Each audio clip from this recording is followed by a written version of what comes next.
So you want to know how to fry an egg. Well, first you need an egg, but before that you must understand why we need to eat eggs.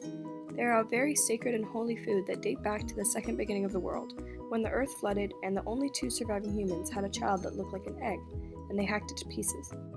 Pieces that had yolk in them turned into humans, and the pieces that didn't turned into chickens, which are basically the next best thing.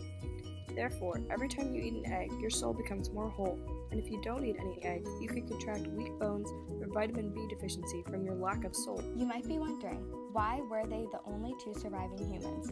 Well, before the second beginning of the world, there was the first beginning of the world, when there was only one thing in the whole universe, a little girl named God. God wore rollerblades, and in each wheel on her shoe there was a galaxy, and in one of the galaxies there was Earth. As the wheels began to spin, the earth spun with it, and the earth flooded, leading to the demise of all the humans except for the egg parents. Now, back to the frying. You understand why we must eat eggs, but do you understand why we have to fry them?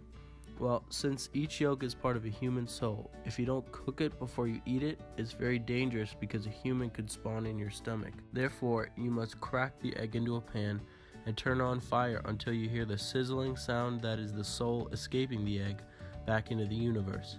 Once the yolk is no longer jiggly liquid, moving with the spirit of a soul, it's safe to consume without risking spontaneous human creation in your belly.